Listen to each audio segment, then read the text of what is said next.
Vamos a compartir pantalla.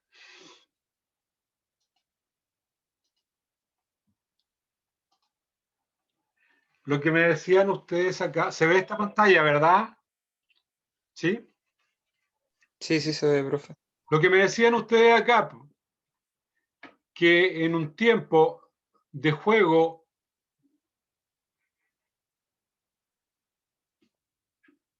la cantidad total del tiempo de juego es súper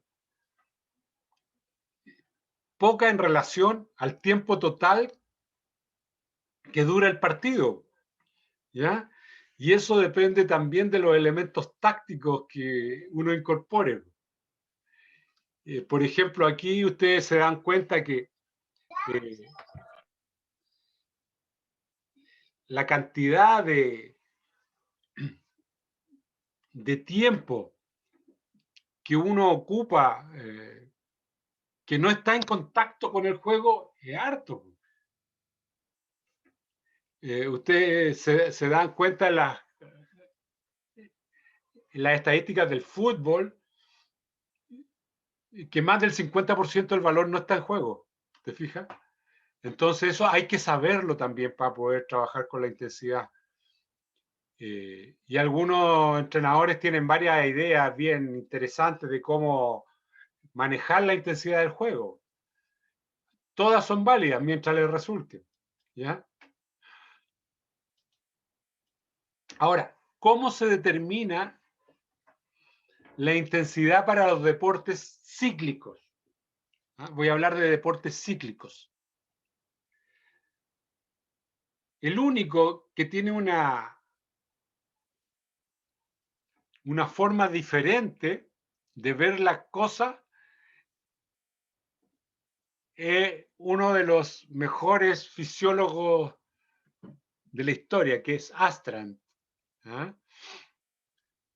Que pone la zona 1 como la más intensa de todas, donde el 100% es anaeróbico. ¿Ya? Trabajo entre 1 y 15 segundos, demasiado intenso. Y la zona menos intensa la denomina zona 5, trabajo de más de 30 minutos. Pero otros autores, como Martin, señala que a medida que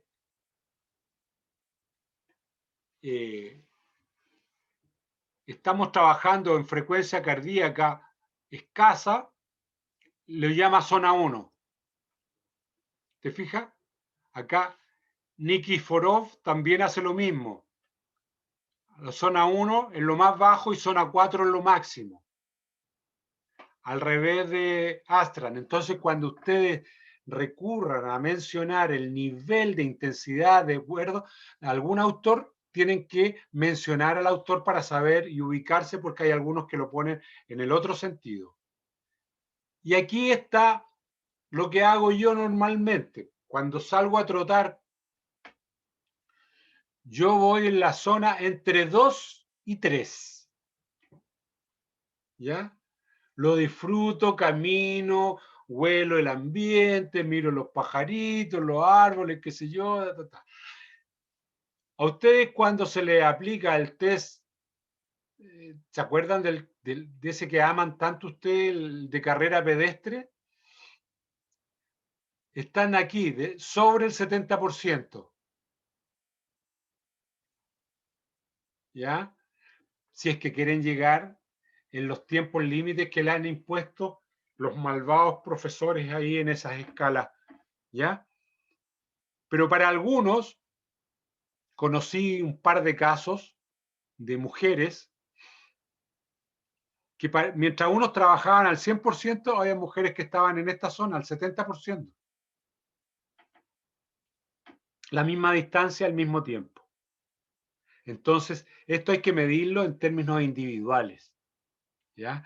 Porque creo que les comenté que un amigo que era atleta hace muchísimos años, él fue campeón panamericano de la carrera 3.000 metros, me invitó un día a trotar. Yo fui con él a trotar y mientras él trotaba yo respiraba. Mientras él conversaba yo respiraba. Como a los 10 minutos me dijo, ¿sabes qué? Me está dando un poco de frío, voy a trotar. Y yo quedé sentado en la cuneta con mi dignidad un poco atrofiada, pero yo estaba sobre mi 100% y él ni siquiera había calentado, estaba pasando frío. Entonces, estas intensidades responden a cuestiones individuales y esas son las que deben tener bien medidas ustedes. ¿Ya? ¿Cómo se sabe esto? ¿Se acuerdan que en la clase pasada les presenté un cuadro donde para determinar si estábamos trabajando en zona superaeróbica, subaeróbica, aeróbica, volumen máximo de oxígeno?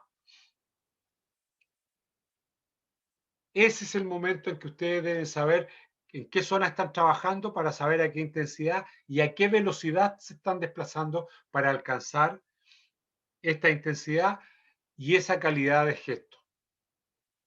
Esto me lo voy a saltar, se los voy a enseñar otro día, porque quiero hablar de densidad. La densidad. La densidad es el tiempo que hay de recuperación entre un esfuerzo y otro esfuerzo. Por ejemplo, cuando yo hago una repetición en un trabajo de intervalo, es decir, con recuperación incompleta, tengo que saber, o yo decido, cuánto tiempo voy a descansar entre una repetición y la otra. Puede decir, voy a correr 200 metros y con descanso de 3 minutos.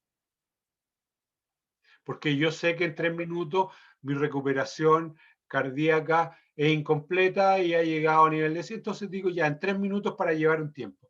Entonces, ese tiempo es el que voy sumando para determinar cuál es la relación entre el trabajo y el tiempo de descanso.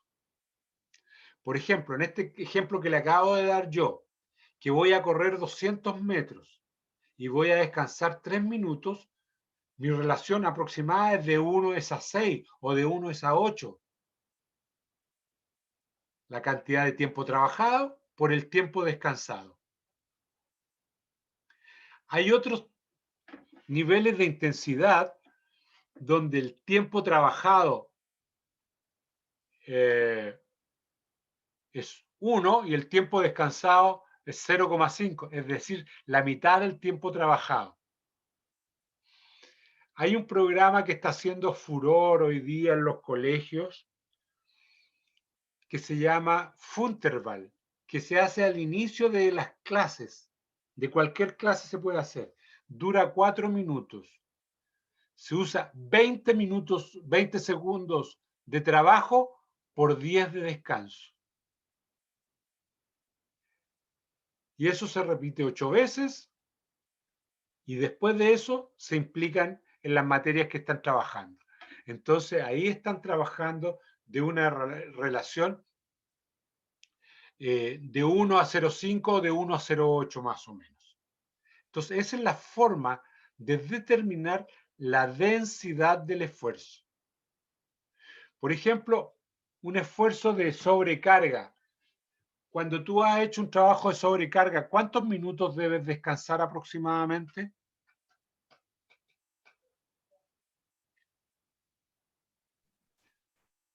¿Sobrecarga de qué porcentaje? Por ejemplo, trabajaste al 90%, hiciste un squat. ¿Cuánto tiempo debería descansar para hacer la otra serie? De 3 a 5 minutos. Bien, de 3 a 5 minutos. Y ese es un gran dilema, Diego, porque hay gente que se siente recuperada antes y hay otros que los 5 no están recuperados. Entonces, han hecho muchos estudios y esa es una cuestión bien individual, porque tiene que ver con la real recuperación, por una parte, que se mide de manera bioquímica, que no es problema, pero por otro lado, la percepción subjetiva del esfuerzo. Y tú sabes que un día la misma carga te parece mucha y al otro día la misma carga te parece poca.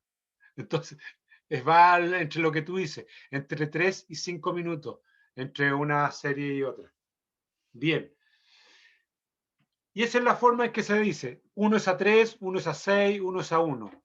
Ya donde el primer dígito dice cuánto tiempo trabajó y el segundo dígito es cuánto tiempo descansó respecto al trabajo. Entonces la densidad se puede calcular.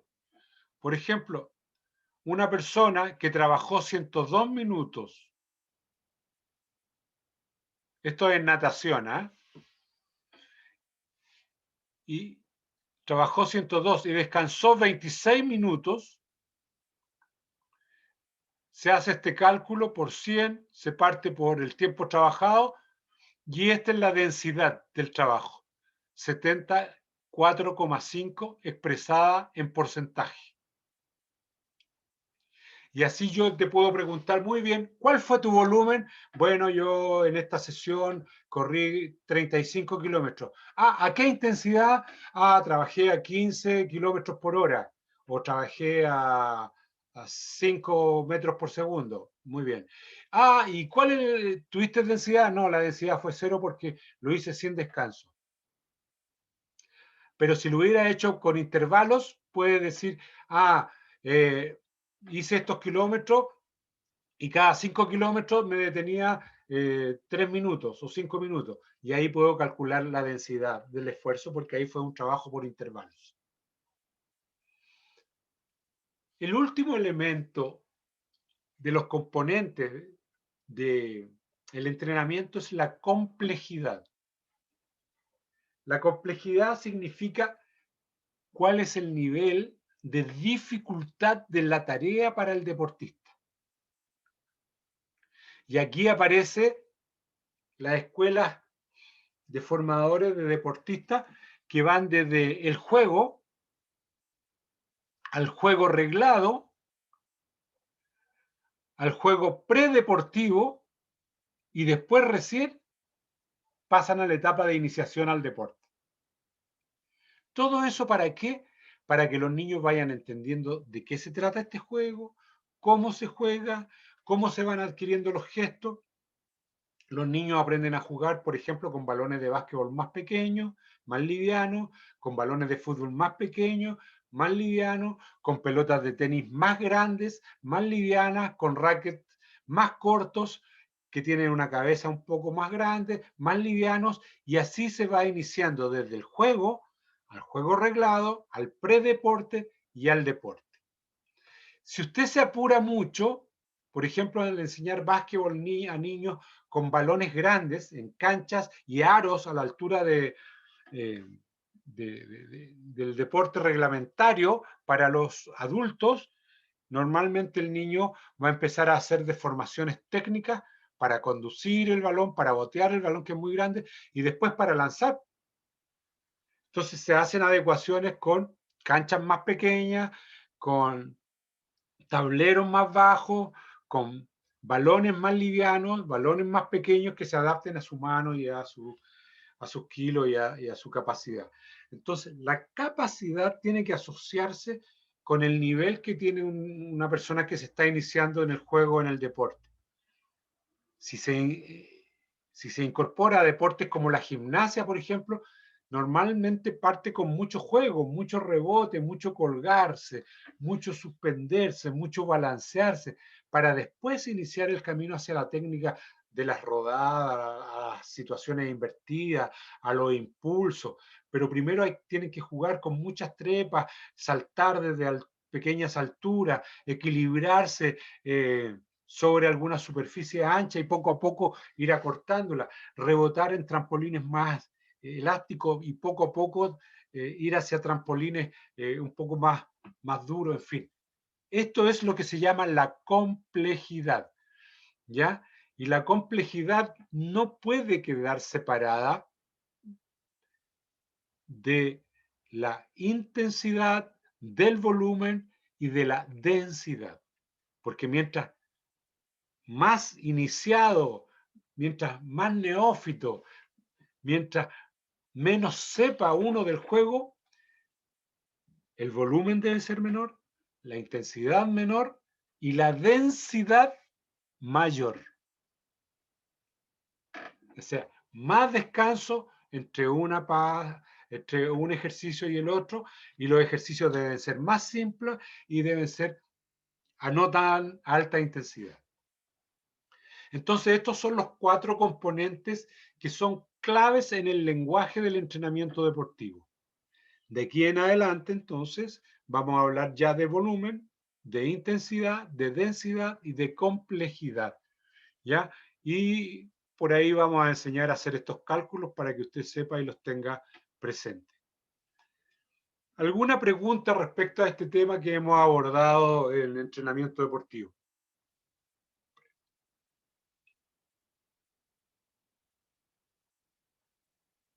¿No? No, profe, Diego, dime. no, ninguna. Bien. Entonces, ¿qué es lo único que yo les sugiero, les recomiendo? No se salten las etapas con las personas que le están enseñando a ustedes. ¿Ya? A veces los niños parece que van muy rápido, pero no importa. No se apure tanto. ¿Ya? Sobre todo si no los va a llevar a competir, no tiene para qué apurar los procesos. Y si van a competir, primero que compitan entre ellos, lo que se llama un entrenamiento modelado. Y después, por ejemplo, en la gimnasia, antes de competir se usa mucho que los niños hagan presentaciones. ¿Ah? Y después ya van a etapas competitivas. Porque yo les cuento, por ejemplo, anécdotas de haber hecho equipos de fútbol de primero básico, después se las contaré con detalle, en canchas más pequeñas, con arcos más pequeños, etcétera. Pero esos niños, los días que les tocaba jugar, competir, la noche anterior no dormían de pura ansiedad. ¿Ya? Y los papás decían, este niñito no durmió nada. O niños que les tocaba competir y justo fue tal su ansiedad que se enfermaron y estaban con fiebre. Y los papás, las mamás lo llevaban un rato a la cancha y me decían, por favor, deja que entre a la cancha y salga, yo me lo llevo inmediatamente a la clínica, porque este niño tiene un nivel de ansiedad enorme porque va a jugar fútbol por primera vez en su vida, ¿ya? Y ya le habían comprado zapatos y todo eso, y eso ya lo tenía absolutamente eh, ansioso. Entonces, cuando trabajamos con niños en formación, no podemos olvidar que esos niños están viviendo una experiencia estupenda, pero hay que hacerlas que sea una estupenda experiencia. No apurarlos, no retarlos, eh, no castigarlos, a menos que hagan tonteras. ¿Ya? Y eso no hay que olvidarlo. ¿De acuerdo? De aquí en adelante vamos a hablar y combinar un poco lo que es iniciación deportiva con deportistas de nivel universitario y vamos a dar ejemplos del alto rendimiento también. ¿Les parece? Sí, profe, genial. Muy bien. Entonces yo durante la tarde o durante mañana, estoy un poco perdido en los días, hoy día es día jueves, ¿sí? Que hoy día me voy a desocupar como a las 7:30 de la tarde, así que si no estoy muy lúcido, mañana le haré llegar los temas que les toca, la forma en que los deben exponer y también un protocolo para que hagan esos trabajos. ¿Ya? Ya, profe, una consulta de la clase de ayer, ¿también la va a subir o ya la subió? Es que me La revisé subí, anoche y no estaba. la subí. Ya que revisé anoche no la ¿Sí? vi. Ya, Para estar enchufado en esto. Ya, profe, vale. listo. Cuídense mucho. Chao, Ya, pues, profe. Ya, un profe, abrazo. Chao, yo chao. le quería, profe, pero yo le quería Dime. consultar algo, pero después, pues, era sobre el taller, el primero de la carrera de 6 minutos, ¿Ya? que yo por temas de trabajo y personal no he podido ni siquiera realizar la carrera, pero ahora recién tengo tiempo en el sentido de que no sé cuándo va a evaluar ese taller. Estoy un poquito preocupado por eso. Ya. Lo que pasa es que ese taller, la idea es que les sirva viendo para la clase hacer clase. cálculos de intensidad y de volumen, Ujú. ¿ya? Entonces, por eso hice que hicieran esa experiencia y ahora yo paso la teoría, pero ustedes ya tienen un nivel de experiencia. Ya, profe, vale, no estaba preocupado por si era evaluado y que No, aún pero no había hazlo aprendido por porque otro. te va a servir Sí, después no, si lo voy a hacer de todas formas. para cuando hagan los cálculos y todo eso. ¿Ya? Ya, profe. Ya, Muchas gracias. Bruno, un abrazo, cuídate mucho. Vale, igualmente que esté bien. Chao, chao. Profe, Chao, chao. los temas para Profe, los grupos sí. los va a mandar después, ¿cierto? Sí, sí, Ya, vale. normalmente van a estar relacionados con el desarrollo de la fuerza, ¿ya? Ya, Para que se luzcan, ¿ya? ya sabe, ya. Ya, Diego, un abrazo, cuídate mucho. Chao, profe. Chao, chao. Chao, profe, gracias. Chao, Víctor. Chao, Ignacio.